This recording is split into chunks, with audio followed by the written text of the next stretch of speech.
രാധേ കൃഷ്ണ. എല്ലാവർക്കും സമർപ്പണത്തിലേക്ക് സ്വാഗതം. നമ്മൾ ഭക്തന്മാർ, നമുക്ക് ഭഗവാനോടുള്ള ഇഷ്ടവും ഭക്തിയും സ്നേഹവും പ്രണയവും ഒക്കെ ഉണ്ടാകുമ്പോൾ നമ്മൾ ക്ഷേത്രങ്ങളൊക്കെ പോകും, വഴിപാടുകളൊക്കെ ഒരുപാട് നടത്തും, നാമജപങ്ങൾ നടത്തും, അതേപോലെ തന്നെ വ്രതങ്ങളും കാര്യങ്ങളൊക്കെ തന്നെ ചെയ്യൂലേ.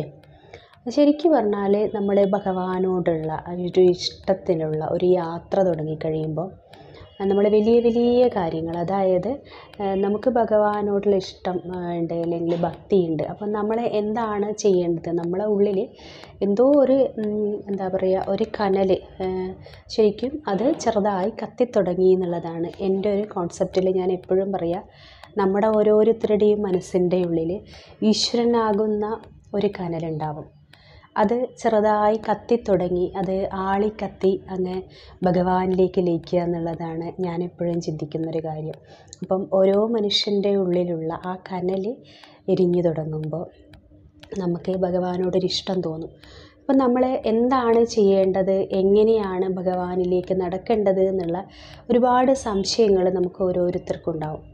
ഇപ്പോൾ യൂട്യൂബിലും അല്ലെങ്കിൽ സോഷ്യൽ മീഡിയകളിൽ ഒരുപാട് കാര്യങ്ങൾ, അതായത് ഭഗവത്ഗീതയുടെ ക്ലാസ്, നാരായണീയത്തിൻ്റെ ക്ലാസ്, ഇതൊക്കെ നടക്കുന്നുണ്ടാവും. നമ്മളൊക്കെ അതിലേക്ക് പോയിട്ട് ചേരുകയും ചെയ്യും. ശരിക്കും പറഞ്ഞു കഴിഞ്ഞാൽ ഒരു LKG പഠിക്കാത്ത ഒരാൾ പോസ്റ്റ് ഗ്രാജുവേഷൻ ചെയ്ത് കഴിഞ്ഞാലുള്ള അവസ്ഥ എന്തായിരിക്കും? നമുക്കൊന്നും മനസ്സിലാവില്ല. നമ്മളിങ്ങനെ നിശ്ചലമായിട്ടിരിക്കും, ബാക്കി ആരൊക്കെയോ എന്തൊക്കെയോ ചെയ്യുന്നു, ഞാനും എന്തൊക്കെയോ ചെയ്യുന്നു എന്നുള്ള രീതിയായിരിക്കും അല്ലേ. അപ്പം നമുക്ക് ഒന്നാമത് ഹിന്ദുക്കൾക്ക് നമുക്ക് ബാക്കിയുള്ള മതത്തിനെ അനുസരിച്ച് നമ്മുടെ വേദങ്ങളോ പുരാണങ്ങളോ നമ്മുടെ ചെറിയ പ്രായം മുതൽ നമുക്ക് പഠിപ്പിച്ചു തരുന്നില്ല എന്നുള്ളതാണ് നമ്മുടെ ഏറ്റവും വലിയ ദുഃഖകരമായൊരു സത്യം. കാരണം നമുക്കൊന്നും അറിയില്ല. നമുക്ക് ഇങ്ങനെയുള്ള കാര്യങ്ങൾ, അതും ഒരുപാട് പ്രായമൊക്കെ ആയിക്കഴിഞ്ഞു കഴിഞ്ഞാൽ, അല്ലെങ്കിൽ നമ്മുടെ ജീവിതത്തിൽ എന്തെങ്കിലും ബുദ്ധിമുട്ടുകളോ വിഷമങ്ങളോ ഒക്കെ വരുന്ന സമയങ്ങളിലാണ് നമ്മൾ ഈശ്വരനെ വിളിക്കുക. അപ്പോഴും നമുക്ക് വഴികളൊന്നും അറിയില്ല, നമ്മൾ എന്തൊക്കെയോ ചെയ്തു കൂട്ടും.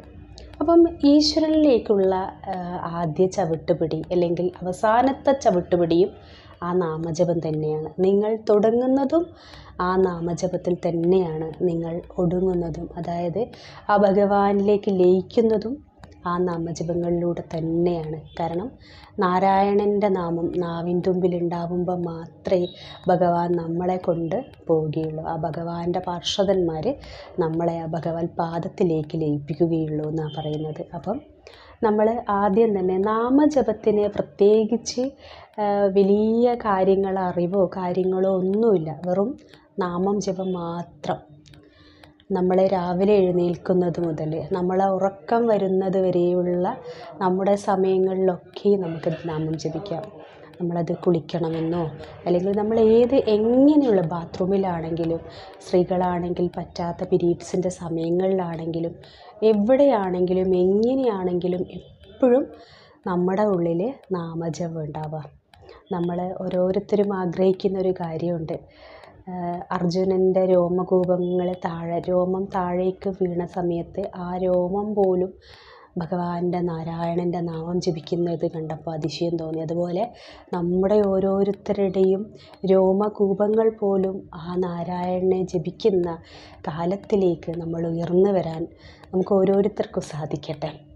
അപ്പം പറഞ്ഞു വന്നത് എന്താണെന്ന് വെച്ച് കഴിഞ്ഞാൽ, നമ്മുടെ ചെറിയ കുട്ടികളെയും നമ്മളും നാമം ജപിക്കുക.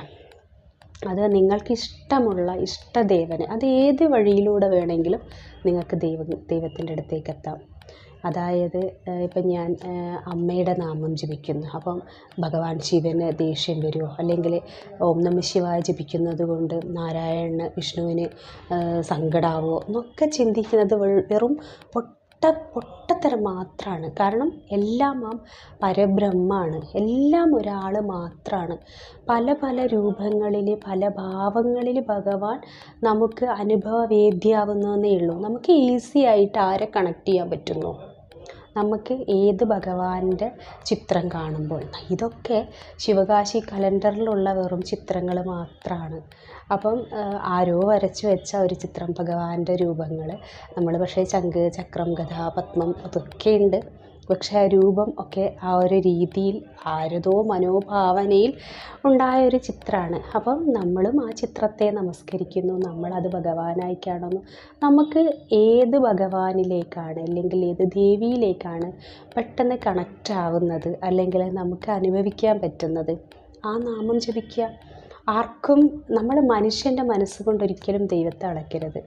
എല്ലാം ആ പരബ്രഹ്മാണ്, എല്ലാം ഒന്നാണ്. അപ്പം നമ്മൾ നന്നായി ജപിക്കുക, നമ്മുടെ ഡ്യൂട്ടി നമ്മൾ നന്നായി ജപിക്കുക. എൻ്റെ ആദ്യ കാലങ്ങളിൽ ഞാൻ നാമമൊക്കെ ജപിച്ച് നടക്കുന്ന സമയങ്ങളിൽ പിന്നെ എൻ്റെ അടുത്ത ബന്ധു തന്നെ എൻ്റെ അടുത്ത് പറഞ്ഞിട്ടുണ്ട്, എനിക്കും ഭക്തിയുണ്ട്, പക്ഷേ നിന്നെ പോലെ ഇങ്ങനെ ജപിച്ചുകൊണ്ടൊന്നും നടക്കേണ്ട കാര്യമില്ലാന്ന്. അപ്പം ചെറിയൊരു വിഷമം തോന്നി. പിന്നെ ഞാനും ചിന്തിച്ചു, ഇങ്ങനെ ചെയ്യുന്നത് തെറ്റാണോ? പക്ഷേ എനിക്ക് ആ നാമം ജപിക്കുമ്പോൾ നല്ല സമാധാനവും സ്വസ്ഥതയും സുഖമൊക്കെ കിട്ടുന്നുണ്ട്. അപ്പം ഞാൻ നാമജപം തന്നെ തുടർന്നു. എൻ്റെ അഹങ്കാരത്തിൻ്റെ എല്ലാ ചിന്തകളും ആ നാമജപം തന്നെ ഇല്ലാതാക്കി എന്ന് പറയാം. പിന്നെ ഞാൻ എത്തിയത് എന്ന് പറഞ്ഞു കഴിഞ്ഞാൽ, ശരിക്കും നമ്മൾ പറയില്ലേ, തീച്ചൂളയിലേക്ക് സ്വർണം തീച്ചൂളയിലേക്ക് ഇട്ട് പദം വരുത്തി തങ്കമാക്കി, അത്രയും ബുദ്ധിമുട്ടുകളിലൂടെ, വിഷമങ്ങളിലൂടെ, സങ്കടങ്ങളിലൂടെ ഒക്കെ സഞ്ചരിച്ച് ഭഗവാൻ മാത്രമേ ഉള്ളൂ എന്നുള്ള സത്യത്തിൽ എത്തിച്ചേർന്ന് ഭഗവാന്റെ കഥ പറയാൻ വേണ്ടിയിട്ട് ഭഗവാൻ ഇരുത്തിയത് ശരിക്കും പദം വരുത്തിയിട്ട് തന്നെയാണ്. അപ്പം ശരിക്കും എന്നെ എല്ലായിടങ്ങളിലും എന്നെ സഹായിച്ച് എന്നെ പ്രൊട്ടക്റ്റ് ചെയ്ത് കൊണ്ടുപോയത് ആ നാമജപം തന്നെയായിരുന്നു. ഓരോ വിഷമസന്ധികളിലും ഞാൻ എൻ്റെ കർമ്മദോഷങ്ങൾ എരിഞ്ഞ് തീരുകയാണ് എന്ന് വിചാരിച്ച്, തീരട്ടെ എന്ന് വിചാരിച്ച് ഞാൻ നാമം ജപിച്ചു കൊണ്ടേയിരുന്നു. ഒരിക്കൽ പോലും വലിയ വലിയ വിഷമസന്ധികൾ ഉണ്ടായപ്പോഴും ഒരിക്കലും ഈശ്വരനെ പഴി പറയാൻ എനിക്ക് തോന്നിയേയില്ല. എന്തുകൊണ്ടാണെന്ന് എനിക്കറിയില്ല. അത് എൻ്റെ നന്മയായി കാണുന്നില്ല ഞാൻ. അത് ഈശ്വരൻ എൻ്റെ ഉള്ളിൽ അങ്ങനെ ആയിരിക്കും തോന്നിച്ചത്, അല്ലെങ്കിൽ മുജ്ജന്മത്തിലുള്ള കർമ്മ ഗുണങ്ങളായിരിക്കാം എന്തോ. ഭഗവാന്റെ നാമങ്ങൾ ജപിക്കാനും ഭഗവാന്റെ കഥകൾ പറയാനും എന്നെ ഇപ്പോൾ ഈ ഒരു ഇരുത്തിയത് തന്നെ ഞാൻ ചിന്തിക്കാറുണ്ട് ആ നാമജപം തന്നെയാണെന്ന്. അപ്പം നിങ്ങൾ ഓരോരുത്തരും നിങ്ങളുടെ കുഞ്ഞിനെയും മടിയിലേക്കിരുത്തി ചെവിയിൽ, ചെറിയ പ്രായം മുതൽ ചെവിയിൽ നാമജപം നടത്തുക.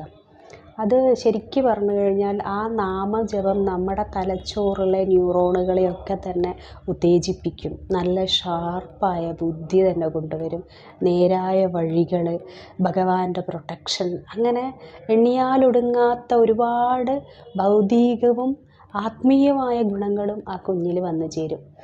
ആ കുഞ്ഞ് ജനനം കൊണ്ട് ചിലപ്പോൾ കുറച്ച് ദേഷ്യവും, നമ്മൾ പറയില്ലേ നമ്മുടെ DNA ഒക്കെ തന്നെ നമുക്ക് കുറച്ച് ദേഷ്യവും, ഒരു മനുഷ്യൻ്റെ ജന്മം എന്ന് പറഞ്ഞു കഴിഞ്ഞാൽ കഴിഞ്ഞ ജന്മങ്ങളിലുള്ള ജന്മവാസനകളാണ് ഈ ജന്മങ്ങളിൽ ഉണ്ടാവുക.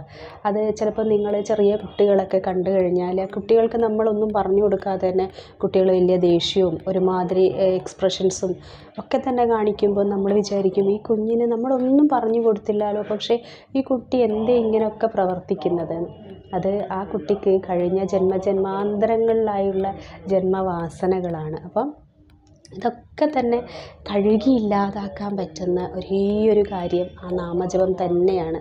നമ്മുടെ ജന്മാന്തരങ്ങളായിട്ട് നമ്മൾ കൊണ്ട് നടക്കുന്ന ആ ഭാണ്ഡക്കെട്ടുകൾ, മുഷിഞ്ഞ് കീറി ദുർഗന്ധം പരത്തുന്ന ആ ഭാണ്ഡക്കെട്ടുകളൊട്ടാകെയായിട്ട് ഭഗവാൻ എരിച്ചു കളയുന്ന ഒരേ ഒരു കാര്യം നാമജപം തന്നെയാണ്. അത് ആദ്യമൊക്കെ ചെയ്യുന്ന സമയത്ത് നിങ്ങൾ മനഃപൂർവ്വമായി തന്നെ നിങ്ങൾക്ക് ഫോഴ്സ്ഫുള്ളി തന്നെ നിങ്ങൾ ചെയ്യേണ്ടി വരും. പിന്നീട് നിങ്ങൾക്ക് ഏത് സമയങ്ങളിലും ജപിക്കാൻ തോന്നും. നിങ്ങൾ യാത്ര ചെയ്യുമ്പോഴും അല്ലെങ്കിൽ കാണുന്ന മറ്റ് മതസ്ഥരൊക്കെ ഈ കൗണ്ടർ കൊണ്ട് ഇങ്ങനെ നാമം ജപിക്കുന്നത് നിങ്ങൾ ശ്രദ്ധിച്ചിട്ടുണ്ടോ? അപ്പം നമ്മളും ഒരു കൗണ്ടർ വാങ്ങി വെക്കാൻ ശ്രമിക്കുക. ജപമാലയിൽ നാമജപം 108 മണികളിലുള്ള ജപമാല വളരെ വിശേഷമാണ്. അതുകൊണ്ട് ജപിക്കുന്നതൊക്കെ വളരെ വിശേഷമാണ്. അതൊക്കെ നമുക്ക് വീട്ടിലിരുന്നുകൊണ്ട് നമുക്ക് ജപിക്കാം. പക്ഷേ നമ്മൾ യാത്ര ചെയ്യുമ്പോഴും ഒക്കെ തന്നെ നമുക്ക് കൗണ്ടർ, നമ്മുടെ ഒരു എണ്ണം എപ്പോഴും നല്ലതാണ്. കാരണം എന്താണെന്ന് വെച്ച് കഴിഞ്ഞാൽ കൃത്യമായ ഒരു എല്ലാ കാര്യങ്ങളും ഒരു എണ്ണത്തോടു കൂടി കൃത്യമായി കൃത്യതയോട് ചെയ്യുന്നത് ഒരു വളരെ നല്ല കാര്യമാണ്. പക്ഷേ അല്ലെങ്കിൽ തന്നെ നിങ്ങൾ ജോലി ചെയ്യുമ്പോഴും അല്ലെങ്കിൽ യാത്ര ചെയ്യുമ്പോഴും എന്ത് കാര്യം ചെയ്യുമ്പോഴും നിങ്ങളുടെ ഉള്ളിൽ നിങ്ങളറിയാതെ നാമങ്ങൾ ജപിക്കുക. നിങ്ങൾ ശരിക്കും ലളിതാ സഹസ്രനാമോ വിഷ്ണു സഹസ്രനാമോ അങ്ങനെയൊക്കെ ദിവസങ്ങളോളം ഒരുപാട് വർഷങ്ങളോളം ജപിച്ച് നിങ്ങൾ ആ ജപങ്ങൾ ജപിച്ചുകൊണ്ടിരിക്കുമ്പോൾ നിങ്ങളെ ഉള്ളിൽ നിങ്ങളറിയാതെ ചിലപ്പോൾ ഉറങ്ങി എഴുന്നേൽക്കുമ്പം ബാക്കിയുള്ള സമയങ്ങളിലൊക്കെ തന്നെ ആരോ ഇരുന്ന് ഉള്ളിൽ നിന്ന് ജപിക്കുന്നതായിട്ട് നിങ്ങൾക്ക് തോന്നും. ഇതിങ്ങനെ പോകുന്നുണ്ടാവും. ആദ്യമൊക്കെ നമുക്ക് പേടിയാവും. പക്ഷേ പിന്നെ നമ്മൾ തന്നെ തിരിച്ചറിയും നമ്മുടെ ഉള്ളിലുള്ള ആ ഒരു ചൈതന്യം അതാണ് ശരിക്കും നമ്മുടെ ഒരു നാമം ജപിക്കുന്നത് എന്നുള്ളത്. അപ്പം ആ ഒരു രീതിയിലേക്ക് നമ്മൾ പൂർണ്ണമായും ഈശ്വരൻ്റെ നാമം ജപിച്ച് നമ്മൾ തന്നെ ഐശ്വര്യതയിലേക്ക് ലയിക്കുന്ന രീതിയിലേക്ക് നമ്മൾ ഓരോരുത്തരെത്തുക. നേരായ വഴിയിലേക്ക് നമ്മുടെ കുഞ്ഞുങ്ങളെയൊക്കെ തന്നെ നമ്മുടെ ചുറ്റുപാടിലുള്ളതൊക്കെ തന്നെ നയിക്കാൻ ഈ നാമജപത്തിന് വളരെ സിമ്പിളായ കാര്യം, ഏറ്റവും സിമ്പിളായ കാര്യം, പക്ഷേ ഏറ്റവും ഉദാത്തമായ കാര്യം. അതാ ഞാൻ പറഞ്ഞത്, നമ്മുടെ തുടക്കം ആ നാമജപത്തിലാണ്, നമ്മുടെ ഒടുക്കം ആ ഭഗവാനിലേക്കുള്ള ലയനവും ആ നാമജപത്തിൽ തന്നെയാണ്. അപ്പം നിങ്ങൾക്ക് ഓരോരുത്തർക്കും അർജുനനെ പോലെ തന്നെ ആ രോമകൂപങ്ങൾ പോലും നാമം ജപിക്കുന്ന രീതിയിലേക്ക് നിങ്ങൾ ഓരോരുത്തരും എത്തട്ടെ.